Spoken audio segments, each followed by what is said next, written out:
강연과 관련된 질문들 중에서 두 가지를 추려서 설명해 드리겠습니다. 첫 번째 질문은 다음과 같습니다. 근접 발달 영역에 대해서 기존의 이해와는 다른 해석을 하셨는데 자세히 설명 부탁드립니다. 근접 발달 영역이라는 개념을 공부하실 때 아마 가장 흔하게 볼 수 있는 비고츠키의 정의는 이것일 것 같습니다.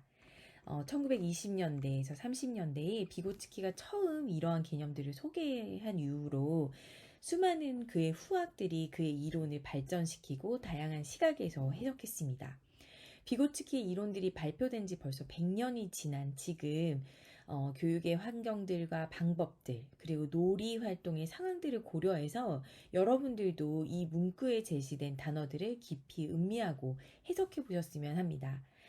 놀이 활동에서 실제 발달 수준이 무엇을 의미할까요? 성인의 지도는 어떤 의미일까요? 더 많은 또래와의 협력은 어떤 모습일까요? 르네 반더비어, 구닐라 린드퀴스트, 유리 카르포, 프레드 뉴먼, 루이스 홀츠만, 브라이언 애드미스 등 캐리 롬만 등의 학자들은 비고츠키의 이론이 사회문화의 맥락에서 재해석되어야 된다고 주장합니다. 이들은 1970년대에서 80년대의 서구의 학자들이 비고츠키 이론을 해석할 때 피아제의 인지구성주의적 관점에서 근접 발달 영역을 해석했다고 비판합니다. 이것은 피아제와 비고츠키의 생애랑 굉장히 관련이 깊은데요. 이 두 학자는 모두 1896년 같은 해에 태어났지만 그들의 삶은 굉장히 달랐습니다. 피아제는 스위스에서 태어난 발달 심리학자로 그의 이론이 전 세계로 퍼져나가는데 2차 세계대전과 냉전이 큰 장애물이 되진 않았습니다. 그리고 그가 장수하게 되면서 그의 인지이론은 점차 명확해지고 확대되어 갔습니다. 저서도 굉장히 많았고 세계적으로 잘 알려진 학자가 되었죠. 반면에 러시아에서 태어난 비고츠키는 1934년에 38살의 나이로 사망했어요. 36년 비고츠키의 저서들은 소비에트 연방에 의해서 금서 조치가 이루어졌고 1956년이 되어서야 비로소 그의 저서들이 공식적으로 출간될 수 있었습니다. 그리고 서구 사회에 소개된 것은 더 오래 걸렸죠. 신비고츠키 학파 학자들은 그때 이미 피아제의 발달 이론이 주류 발달 이론이었기 때문에 많은 학자들이 인지구성주의 관점으로 비고츠키의 사회문화 이론을 해석할 수밖에 없었다고 이야기합니다. 지금도 이들의 이론은 계속 그들의 후학들에 의해서 발달하고 계속 그 해석이 발전하고 있는 중입니다. GPD에 대한 전통적인 해석 중에서 우리가 흔히 하고 있는 오해들에 대해서 소개해 드리려고 합니다. 근접 발달 영역은 비계 설정과 같은 개념이다. 어떻게 생각하시나요? 많은 학자들이 이 두 단어를 동의어처럼 사용하는데요. 사실은 다른 개념입니다. 근접 발달 영역은 비고츠키에 의해서 소개된 개념이 맞지만 비계 설정은 제롬 브루너라는 학자가 그의 동료들과 한 연구에 의해서 소개된 개념인데요. 그들 연구를 살펴보면 1대1 교수 상황에서의 학습을 위한 도움을 개념화하기 위해서 비계 설정이란 단어가 사용되었습니다. 근접 발달 영역에 대한 두 번째 오해는 다음과 같습니다. 근접 발달 영역은 교사가 다음 학습 단계를 파악해서 제공하는 것이다. 어떻게 생각하시나요? 아까 비계 설정이라는 개념과 연결된 오해인 것 같죠? 1대1 상황에서는 교사들이 개별 학생들의 발달을 파악하고 그 다음에 학습 단계 과제를 제공하는 것이 쉬울 거예요. 여러분들이 어릴 때 해봤던 눈높이, 구몬, 한글나라 이런 것들이 이런 학습 방법의 예입니다. 하지만 20명 이상의 어린이들이 함께 생활하는 유치원 교실에서 어떻게 모든 학생들의 현재 학습 단계를 파악하고 혹은 다음 단계의 과제를 제공할 수 있을까요? 이러한 방법은 근접 발달 영역을 구현하는 하나의 방법일 수는 있을 것 같습니다. 이러한 이해는 엘레나 보드로와 데보라 리옹이라는 학자들이 소개한 정신의 도구라는 책에서 소개되었어요. 좌측에 있는 표는 엘레나 보드로바와 데보라 리옹이 근접 발달 영역에 대한 그들의 해석을 그래프로 나타낸 것입니다. 독립적으로 수행할 수 있는 수준과 도움을 받아야 수행할 수 있는 수준이 각 단계별로 나열되어 있습니다. 장 피아제의 인지 발달 단계도 한번 볼까요? 그의 발달 단계는 종종 계단식으로 구현됩니다. 어떻게 생각하시나요? 매우 비슷해 보이지 않나요? 이런 부분들이 피아제의 발달 단계 이론의 영향을 받아서 근접 발달 영역이 해석되었다고 지적되는 부분들입니다. 이러한 단계 이론에 따르면 아마 좋은 교사는 지식과 기술을 어린이들의 발달 단계별로 쪼개서 학생들이 소화하기 쉬운 방식으로 차례대로 그리고 효율적인 방식으로 전달하는 것을 잘하는 교사일 것입니다. 하지만 유아교육에서 추구하는 놀이를 통한 학습은 놀이 안에서 어린이들이 다양한 도구를 사용해서 우리들만의 방식으로 그리고 그들만의 방식으로 세상을 이해하고 창조해 나가는 과정입니다. 때문에 앞서서 소개드린 학자들은 전통적인 근접 발달 영역에 대한 해석이 놀이를 통한 교수학습을 이해하는 데 부족함이 있다고 지적합니다. 루이스 홀츠만은 이런 근접 발달 영역이 발달과 학습 그리고 놀이 사이의 관계를 이해하는 데 굉장히 중요함에도 불구하고 굉장히 좁은 의미의 학습과 지식, 기술을 습득하는 것에 국한되어 있다고 지적하고 있습니다. 여기서 학교에서처럼 배우고 습득한다는 것은 교사가 주요 지식과 기술을 강의를 통해서 전달하는 방식을 의미합니다. 거기에 반해 이렇게 지금 옆에서 놀이 활동을 통해서 뭔가를 만들어 나가고 창조해 나가는 과정을 이해하기 위해서는 다른 해석이 필요하겠죠.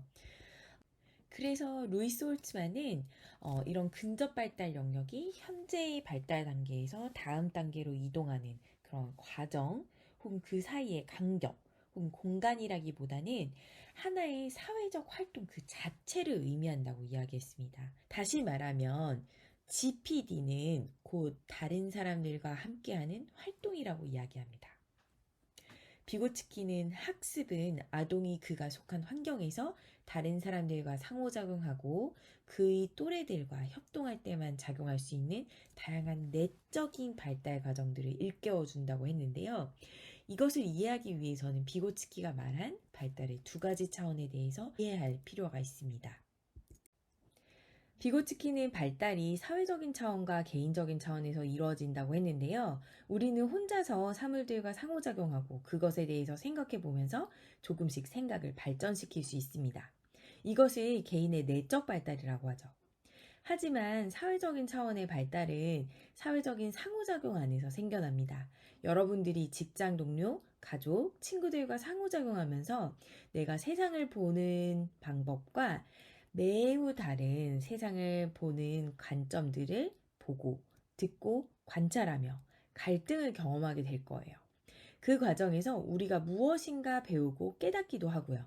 이러한 사회적인 차원의 발달, 즉, 사람들 간의 관계에서 일어나는 발달은 다시 개인의 내적 발달에 영향을 미칩니다.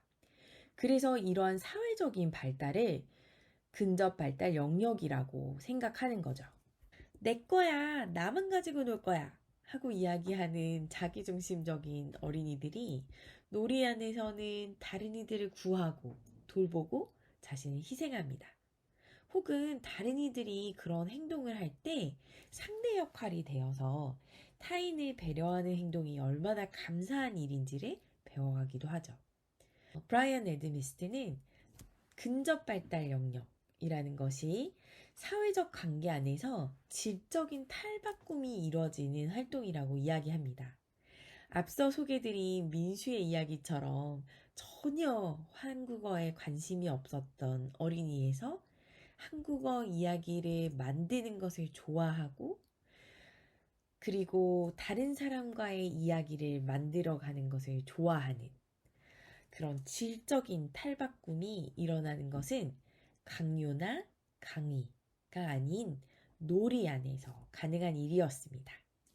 두 번째 질문은 미국에서 현재 유아 언어 교육이 어떻게 이루어지고 있으며 어떠한 위기를 느끼고 있는지 궁금해 하셨는데요. 미국은 각 주가 하나의 나라처럼 기능하기 때문에 주마다 교육제도나 교육과정의 차이가 매우 큽니다. 때문에 저는 제가 근무했던 오하이오주, 뉴욕주, 그 중에서도 뉴욕시에서의 경험을 바탕으로 이 질문에 대한 대답을 해드리고자 합니다. 현재 만 5세의 무상교육이 의무화되고 있는 곳은 오하이오주를 포함한 19개의 주이고요. 수도인 워싱턴 DC 또한 무상교육을 의무화하고 있습니다. 반면에 뉴욕주에서는 만 5세 교육이 의무는 아닙니다. 뉴욕시에서 맞벌이 부부의 인구가 상대적으로 다른 도시들에 비해서 높고 유아교육과 보육에 대한 요구가 굉장히 높기 때문에 현재 만 3세까지도 무상교육을 확대하려고 시도하고 있습니다. 뉴욕시에서 흥미로운 부분 중에 하나는 만 5세뿐만 아니라 만 3, 4세 학급이 초등학교 시스템 안으로 흡수되어 가고 있다는 점입니다. 만 3세 과정 같은 경우는 이제 시작 단계이지만 만 4세는 이제 초등학교 시스템으로 들어가고 있어요. 오하이오주와 뉴욕주를 비교하면서 느낀 또 다른 흥미로운 부분은 교사 자격에 관련된 부분이었습니다. 뉴욕주와 오하이오주 모두 초등 저학년이 유아 교사 자격에 포함되어 있었는데요. 이러한 부분이 교육 연계에 있어서 굉장한 장점이라고 느꼈어요. 교육 현장에서 초등교육을 전공하는 교사와 유아교육을 전공하는 교사들이 같이 회의하고 수업을 계획하는 과정에서 그들의 전문성을 자연스럽게 공유하는 환경을 제공하고 있었습니다. 마지막으로 미국 전역에서 교사의 처우, 그리고 사회적 지위가 다른 전문직들에 비해서 상대적으로 낮아짐에 따라서 교사의 수가 급격하게 감소하고 있거든요. 이건 굉장히 큰 사회적 문제로 인지되고 있고요. 따라서 오하이오주 같은 경우에 유아와 초등교사 자격을 통합하는 모습이 보이고 있습니다. 대학에서는 어린이들의 연령별 발달적 차이를 고려하는 교수 학습 방법을 자세하게 소개하기 어렵다는 단점이 굉장히 많이 보고가 되고 있어요. 최근 미국에서는 language education, 즉 언어 교육이라는 말보다는 literacy education, 문해 교육이라는 용어를 더 자주 사용하고 있는데요. 언어 발달에 필요한 다양한 기능들을 모두 포괄한다는 의미에서 사용되는 용어입니다. 미국은 현재 이 문해력과의 전쟁을 치르고 있어요. 문해력이 범죄율 그리고 빈곤율과 매우 밀접하게 관련되고 있다는 연구 결과들이 보고되고 있기 때문입니다. 하지만 2022년 미국 성인의 문해력을 검사한 결과 6학년 이상의 문해력을 가진 성인은 46%에 그쳤습니다. 21%는 문맹이었고 나머지 33%는 6학년 이하의 문해력을 가지고 있었어요. 이런 문해율 격차는 주별로 매우 큰 차이를 보였고 이는 곧 각 주의 범죄율, 빈곤율과 매우 밀접한 상관관계를 보였습니다. 따라서 미국 정부는 범죄율과 빈곤율 격차를 줄이기 위해서 문해교육 프로그램을 강조해 나가고 있습니다. 미국 문해교육의 초점은 문맹률을 낮추고 문해력, 즉 글을 정확하게 읽고 이해하는 능력을 높이는 것에 있습니다.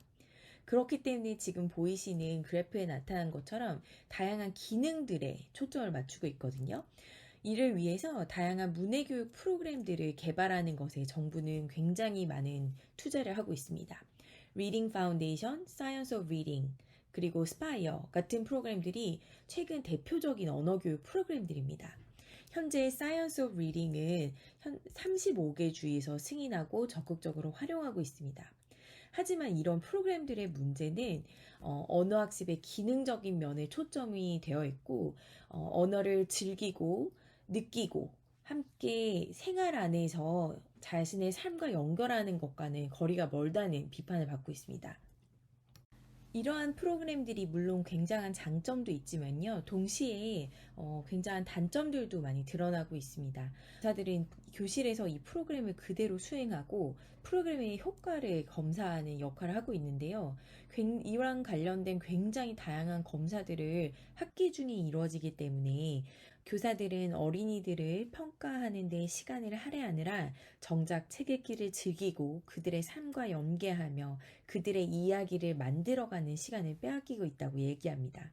최근에는 디지털 디바이스를 사용해서 이러한 평가 과정이 이루어지면서 테스트를 위한 디지털 디바이스 사용 교육이 추가적으로 이루어지기도 합니다.